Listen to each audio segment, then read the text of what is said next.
Good morning and welcome back to the Catch Me Off-Road YouTube channel. Today we have a couple updates on the truck. The first thing you're going to notice is the 35-inch tires are back on. I can't remember if I showed those in the last video or not, but I went to those tires because I had an off-road event yesterday. You see the truck's still a little bit muddy. I pressure washed it on my way home yesterday, but just to get the majority of the mud off, but there's still a ton on there. I'm going to have to fully detail it again, keep it fresh. But I just wanted to report back that the truck did amazing out there. Plenty of power. We ran with a bunch of Gen 1 and Gen 2 Raptors. Some of the Gen 1s were supercharged. This truck had plenty of power, didn't have a single issue, no engine codes, nothing like that, like you've seen on YouTube by a couple channels. So don't let those couple of videos scare you. I didn't have any issues at all. It actually did very well, even against some of the mid-travel Raptors that were out there. We had a pre-runner Ranger as well. It was a good time overall. But today's video, I wanted to show you guys the M&R Automotive lights that I installed about a week and a half ago, a couple weeks ago. The new brackets for them actually arrived. Our friends from M&R Automotive actually sent over the... So if you recall, if you saw the last video, they sent over a normal Ram 1500 kit and asked me to prototype it, try to modify it, and make it work on the TRX. So I just had to do a little bit of cutting and grinding, a little bit of bending, and I got it to work really well. So I don't have any complaints about it. But then they sent me their final production system. These are the mounts, actually. This is one of them. Very nicely welded. So the normal Ram 1500, this side section right here extends a little higher. So they reduced that and welded it up very nicely all along this back ridge line to strengthen it. It's like a little gusset plate. So I'm going to try to install these today real quickly. If I'm successful, you'll see that in this video clip. The other things I wanted to point out were the only thing that I experienced an issue with, well, a couple things actually. One of them is, let me pop the hood and show you. And this is more of an update on the JLT Performance catch can that I installed, which is not a factory part, obviously.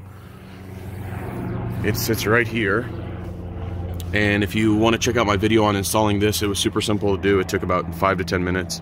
But my update on it is, when I went to check on it yesterday, I was just looking in the engine bay, showing some people the Hellcat engine that were curious, some Raptor owners, and I went to show them this, and this was all loose. So this bolt that secures it down right here was actually quite loose, and the catch can was just kind of flopping around. So I caught it just in time. If I had waited another, I don't know, 10-15 minutes, it would have rattled on out of there and could have dropped down into this area.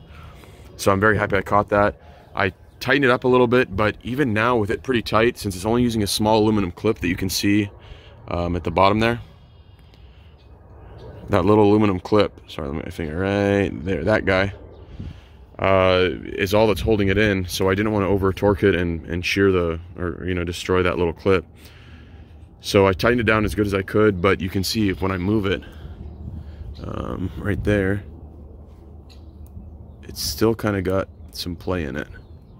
I don't know if you can tell from the video, but regardless, there's still a little bit of play in it. And so I don't know what to do about that. I might try using some either Loctite or something like that on the threads to try to get it to secure in there better, so it's at least not backing out. Even though it has a little play in it, at least it won't back out. That was one issue. The other thing was more towards the truck itself. We went to an area called St. Helen, Michigan. For any of my local fans, they know that area. And it is super sandy, and there's a lot of washboard. Let me unlock. And washboard is where you have small ripples in the sand that are just created over time from vehicles traveling over them. And washboard is really rough on these vehicles because it's like being in a, it's like the ground is constantly vibrating and the whole truck shaking for miles and miles and miles. Like I'm talking hours, an hour or two total of this stuff. And so what I noticed was the bed was flexing quite a bit right and left. And right there you can see, let me zoom in on that, some paint missing. And it's the same on both sides. And that's right here caused by this little section of the tailgate rubbing on the rail right here on the bedside. You can see the same on this side, it's just not as extensive. You can see a small white spot there. But same deal.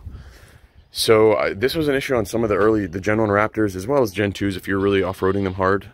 People, what they do is, companies sell a brace kit. It's like a 90-degree piece of iron or steel that goes right in here, and it bolts in to the bed in a few spots and in a few spots on the bedside, and that kind of helps make it more rigid where you're not flexing right and left.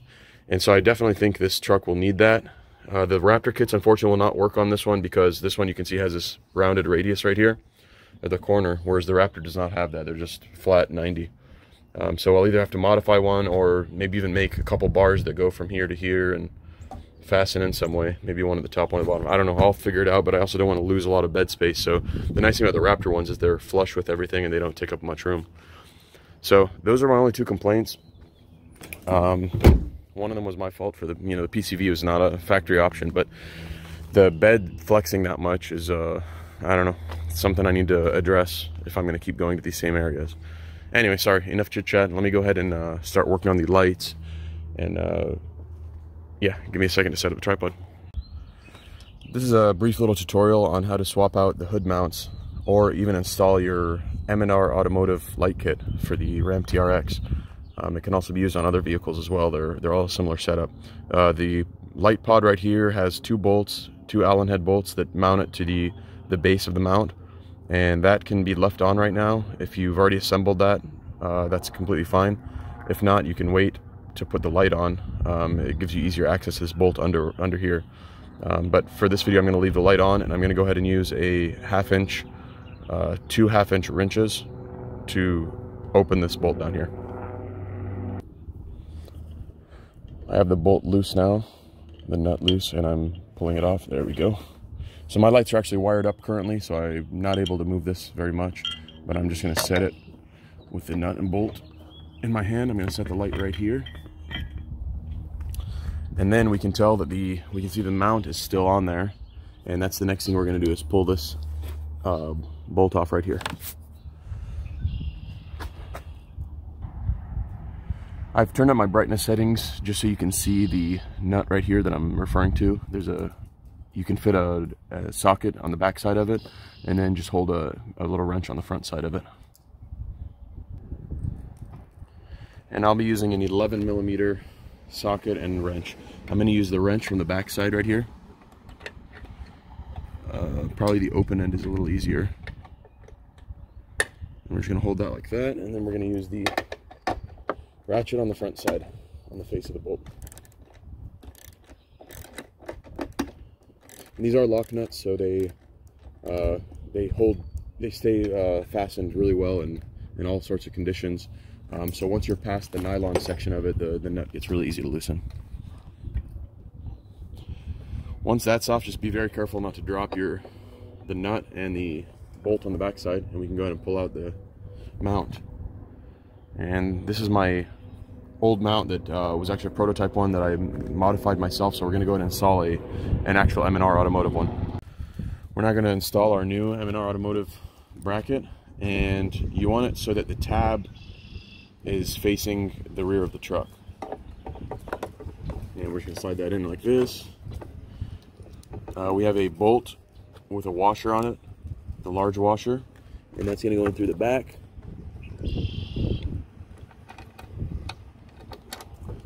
And through the mount, and then we're going to use this lock nut to secure it. Once it's on, we're going to secure it with an 11mm ratchet in one hand, same way we took it off, and a socket in the other hand, just like this.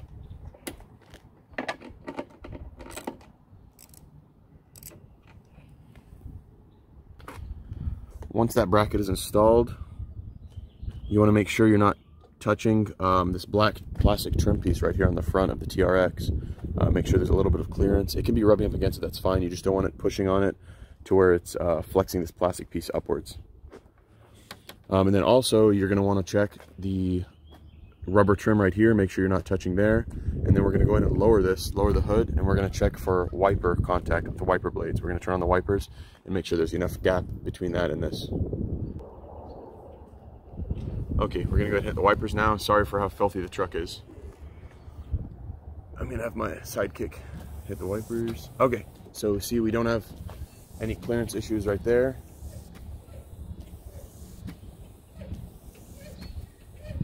So we're going to go ahead and install the light now.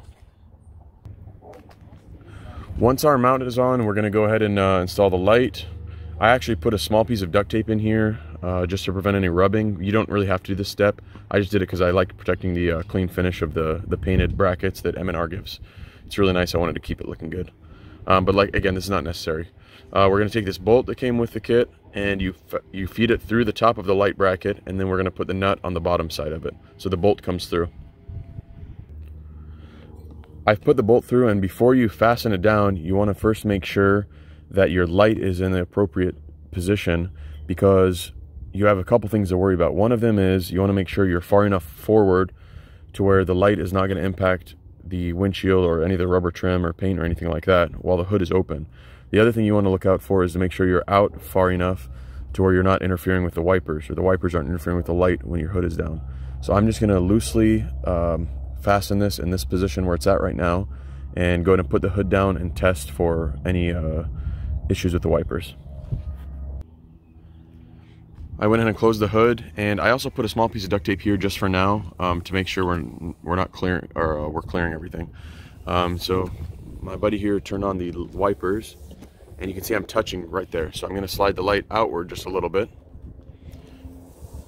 and you see now we're not making contact anymore, and the light's actually aimed pretty much where I want it to be. So I'm going to go ahead and fasten it down into this position right here, and then I'll remove my duct tape. We're now going to go ahead and tighten down this bolt in the position we had it in, and you can use a 1/2-inch wrench, one on the top and one on the bottom for this. We've gone ahead and secured it now, and we're going to do a final wiper check to make sure nothing's touching. Alright, it looks like we are clear,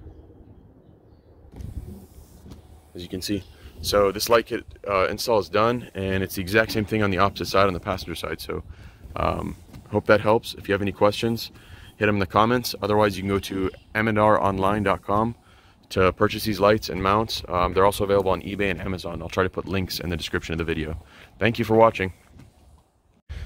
Alright guys, as you just saw, my buddy and I installed the pillar lights on there. We're now going to move the truck to the center of the driveway and go ahead and get it cleaned up for you. So here's a cold start.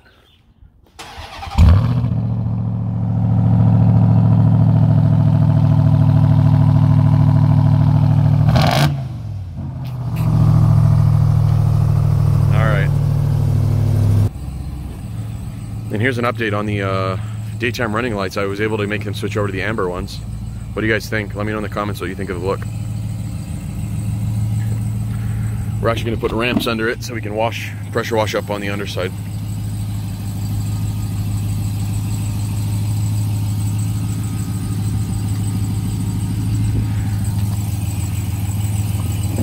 My trusty Rhino ramps. I think they're from Harbor Freight, probably. I don't know.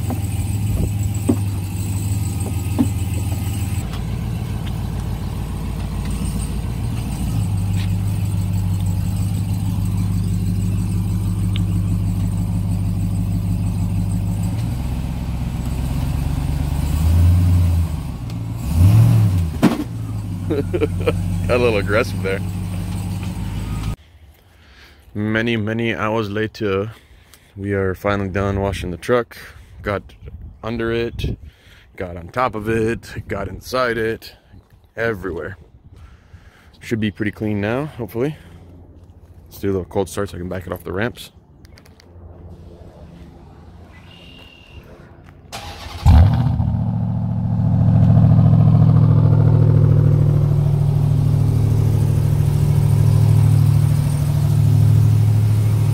You guys are spoiled today with 2 cold starts. Anyway, I'm going to wrap this video up. I'm going to go and clean the engine bay out and then call it good. Thanks for watching, and see you on the next one.